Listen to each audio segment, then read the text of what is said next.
Yes, I need reservations tonight at Dorsia for 7:30. Yes, that'll do. Yes, nice corner booth. Yes. Name? Alan? Paul? Allen? Yes. Yes, very much. Yes. Hope you get hit by a taxi cab on the way out. Yeah, bye.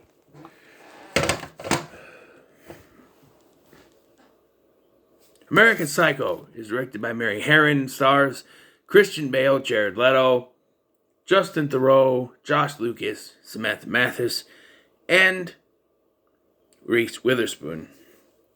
And it's a film that is a bit of a conundrum, if you think about it.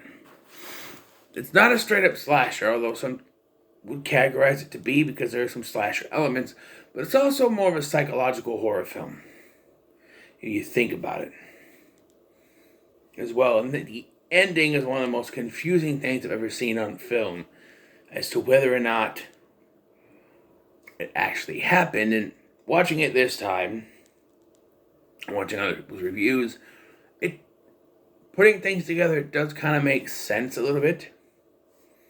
So, it's the story of Patrick Bateman. It's narrated by Patrick Bateman. Everything is from Patrick Bateman's point of view. We don't spend time with any other characters by themselves. It's all Patrick Bateman is in every scene, which I think works for this film, especially the way they're going. It is based on a book, and it's about Patrick Bateman, who seemingly is this normal, everyday, yuppie Wall Street guy. But at night, he murders people. And I do like that at the beginning of this, you don't really see the murders. It's implied that he does this stuff because he keeps, you know, taking his dry cleaning and having the sheets cleaned and everything. And, so it's hinted at. And then it's full blown shown to us at some point later in the film.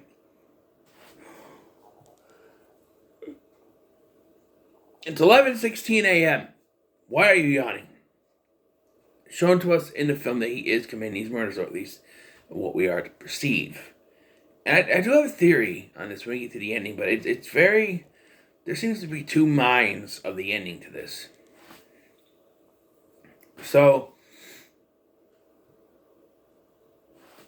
Christian Bale's performance in this film is pretty good. I think some people say it's Oscar worthy. I don't know if it's exactly that, but it's still pretty good. Apparently, he could sweat on cue, which is not easy to do, I guess. But apparently, he could do it, and it works. And I do like that it's never really clarified what the job is that he does, and you never actually see him do the job. There's a lot of board meetings.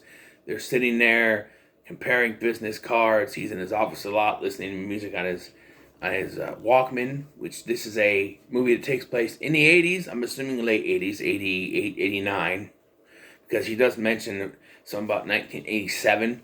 So this is going to be after that. So this movie takes place when I was a little bambino. But, yeah, just, and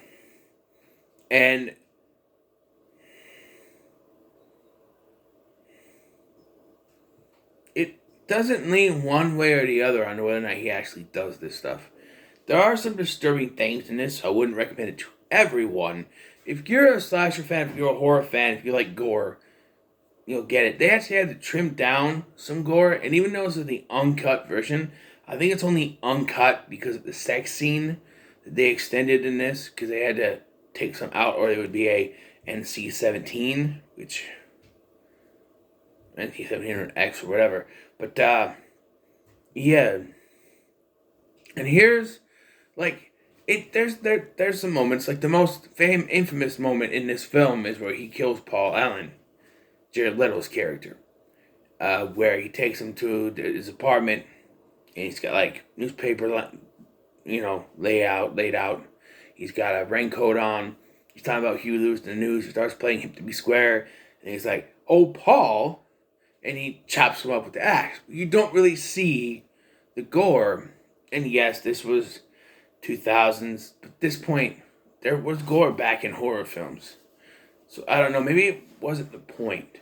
Like, I know it's much more explicit in the book from what I heard, but I do like that it's not explicit gore. You see blood here and there, you see a severed head in a fridge, but you don't see much, right? And it does kind of blur the lines. Because, like, when he's at a club and he's asked what he does, he says he does what was it, murders and executions. And she says it must be tough dealing with murders and uh, extortions. And I'm just like, and there's often times where he'll yell out, "I'm gonna fucking kill you, I'm gonna slit your throat," stuff like that. When they just don't hear him. And that also makes you believe that everything is in his head. And there's two theories about this. One, everything is in his head and he's just suffering from schizophrenia. Or two, it's actually happening and the whole commentary on everyone in that kind of business looks the same, so it's hard to identify them and figure out who they are, because he creates this story after killing Paul that Paul is in London. All of a sudden everybody keeps saying, "Oh, I saw him in London. I had dinner with Paul in London 2 days ago." And it's just like, everything, he gets mistaken for Halberstam, Halberstadt, whatever, Halberstam, whatever, by Paul Allen. I mean, in the end, when he's talking to his lawyer, he thinks he's someone else, someone named, I don't know the guy's name, but someone else. And it leads you to think that it's kind of in his head. But also, it could be that the murders happened and you don't know. Like, you really don't know, because the ending is kind of weird. But he hires, like, prostitutes, and this is where I'm confused, because there's a scene where he hires prostitutes. Yes, he uses the name Paul Allen, but he takes them to his apartment. Right? I think it's his apartment, or is it Paul Allen's apartment? It's his apartment. And they're there, and he has a three-way with them, as you would. And then he hurts them and lets them go. And I'm just like, I understand they're prostitutes, but still, he inflicted physical harm on you. You can call the cops. You don't even have to say you're a prostitute. Say, we slept with this guy who claims to be Paul Allen. And even if there's a confusion, "Oh, you're Paul Allen," they could do a DNA test and find out he's Patrick Bateman. I just don't get why there's no consequence to him doing that. And, like, the one prostitute gets away, I think, and then the other one, she comes back. Why is she so fucking stupid to come back with him is beyond me. Like, he offers her a lot of money, but like, and then there's another one, an old girlfriend of his, and he kills both of them, and that's when it all snaps. And he goes nuts. He kills the ex-girlfriend, and he goes after the prostitute, and you get the scene where he's running around wearing sneakers, just sneakers. He's butt-ass naked. We should see his ass, so you go, ladies, or maybe some fellas out there. And running around the steps, and she's running around. She gets to the bottom, and he drops the chainsaw, which, letting go of the chainsaw, I think, I'm not an expert in chainsaws, but wouldn't that turn it off? Don't you have to be? I understand you pull the thing to turn it on, but don't you hold on to a trigger thing to keep it going? If you let go, wouldn't that stop? Or no, because they juggle chainsaws. Never mind, I don't know chainsaws, I guess. But he drops it. We of course don't see the death, but she's dead. And then he freaks out. He gets his clothes on. He leaves, and this is where we get an all-out, like, nuts thing. He goes from place to place. He starts killing people. And then he shoots at a cop car and it explodes, which he finds really strange. And then ATM tells him to feed the cat to it. And then some lady comes up. He shoots her. He shoots a couple of, he shoots a security guard at an apartment building. He ends up in his office. and the cops are shining down lights like they're following him there, and that's where he confesses to his lawyer all the crimes he's committed. Magically, the next day, he's not being chased. He meets his lawyer who thinks it was a joke and thinks that he was someone else calling about Patrick Bateman, that he's not Patrick Bateman. When he tries to tell him he is Patrick Bateman, he calls it out as a joke, and he says, no, no, no, no.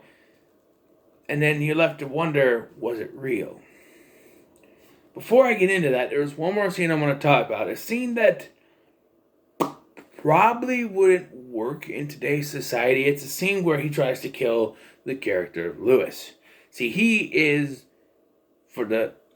screwing Lewis's fiance while also dating Reese Witherspoon, who he breaks up with towards the end of the film. But he is screwing the fiance. He tries to kill Lewis in the bathroom because Lewis has a better ID card, which is why he also killed Paul Allen. He tries to strangle him, but Lewis thinks it's a sexual advance. Thinks he's hitting on him and confesses his love to him. And in a way, yes, it's a little homophobic, but I do kind of like the scene. It shows you that Patrick is so repulsed by the thought of a homosexual relationship that he even needs to wash off his gloves. It's not enough to just take his gloves off and throw them away. No, he's soap on the gloves, washing the gloves. Normal people would just be like, if they were homophobic, just throw the gloves away and walk away from them. But he's cleaning the gloves. That's how much he just gets in there. He wants to keep his gloves, and he's gonna clean it. It's very weird. But I don't think in today's society that kind of scene would work. But then again, this does take place in the 80s, and my thought was the 80s was a big time for AIDS and HIV and stuff. And for some reason, some people seem to think that homosexuals have a higher chance of getting it, which I never understood that at all. And maybe that could be part of his homophobia. I don't know. I think anyone can get it. Especially if there's blood-to-blood contact. You don't have to, it doesn't matter if you're straight, gay, anything. But I digress. So the ending is left. There are two ways to interpret this ending, but I've kind of mishmashed both of them. The first one is that, of course, it didn't happen. It's on his head. He had a psychotic break, schizophrenia. None of it happened. The other hand is it did happen, and everything's just blurred. The lines are so blurred with everybody, mistaking everybody for someone else, that no one will know for sure who did what, who did where. Even though the scenes with Willem Dafoe don't really go anywhere, at least to me, because he's investigating, and then there's a couple scenes, there's like 3 different scenes, in which we see him, and he has dinner, Patrick Bateman, and then he just kind of walks away from the situation. Because they say, oh, Paul Allen's in London. And even the lawyer says, well, I had dinner with Paul Allen in London 2 days ago. And it's just like, so is it in his head? I think it's both. Okay, like even Mary Herron, the director, has decided, she's declined to go on record about anything in the ending. She will not address it. She says she's going to leave it open-ended. But I think it's both. We are shown at the beginning of this film that he is killing people. He's trying to get the stains out of his sheets, even though he says it's cranberry sauce. Obviously, it's not. And we are shown that he has books. Like, there's a scene at the end of this where his secretary finds his book, which, even if, I don't know, it's very weird, because the big scene is that he goes to Paul Allen's apartment to deal with the mess. Everything is cleaned up.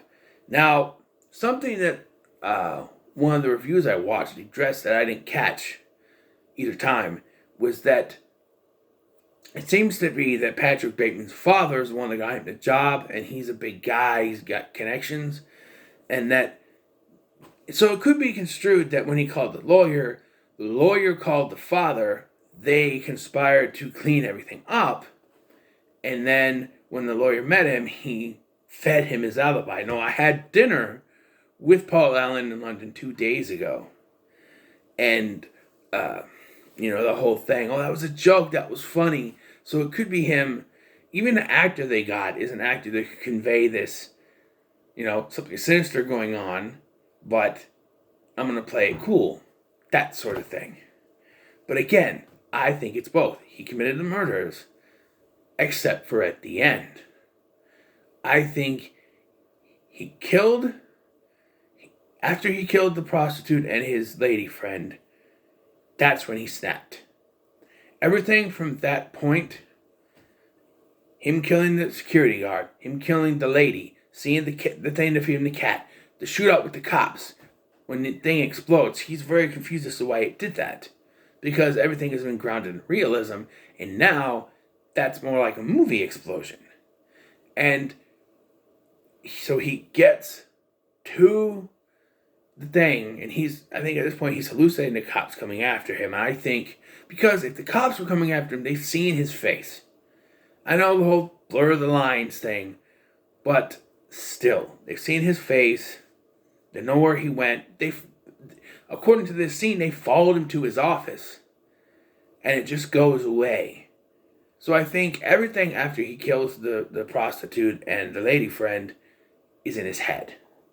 The ATM, killing the security guard, the lady, the cops, the explosion, up until he makes the phone call. We know the phone call is real because the lawyer acknowledges it. But I think that everything in this climax, if you call it that, was in his head. But he did murder people. He still committed the murders, but this end climax thing he has is in his head. He's narrating to us as if it is his own movie. So if he is doing a movie where he is a serial killer, what kind of ending would you have? Running from, after a murder spree, running from the cops, trying to hide, they're chasing you down, you have to make a confession. And when I first watched this, at my folks' house when they were gone and I had to watch the dog, right? And I remember being very confused about this ending. Watching it now, I think it's the third time I've actually watched this movie. I do have a story about getting the physical media for this, by the way. After I'm done with my initial thoughts here and my rating, but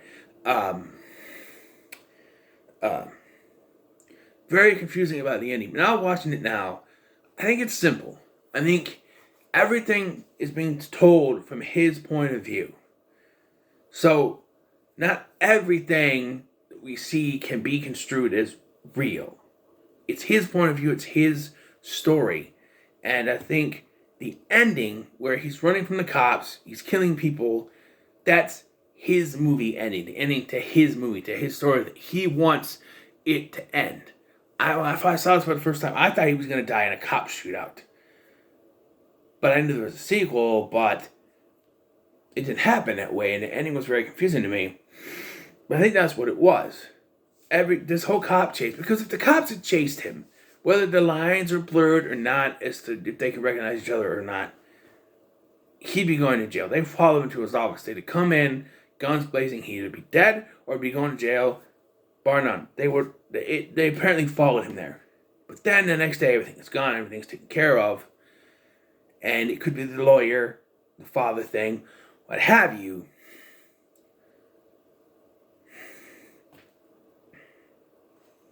I don't know. You could also say that the murders of the prostitute and the lady friend were also in his head. Because think about it. The prostitute signifies someone who got away, someone he wanted to murder but didn't. The old friend, an ex, someone who screwed him over in the past, he doesn't care for, want to get revenge on. They both come in there, he kills them, and he gets revenge, on the prostitute, whatever, he kills them. And that signifies that he finished the job he needed to do, So, maybe that never actually happened, because that would explain why, other than money, this prostitute would go back with him knowing how he is. Because that's one thing that confuses me, is that, wait, no, he hurt you. and you're going to go back with him because he's offering you money. I don't know. I just don't know. But that could be in his head too. Who knows? This movie is actually a pretty good film. I'm going to give it 8 out of 10. It's not something I'd watch all the time. It doesn't have a great rewatch value. But I do recommend for people who like gore, psychological thrillers, even slashers, watch it. Just watch it. It's 8 out of 10 for me. So before I go, I want to talk about the physical media. So, excuse me for a moment. I don't mean to walk away from the camera. Apparently that's unprofessional. My video should be deleted because of that. But, I need to explain.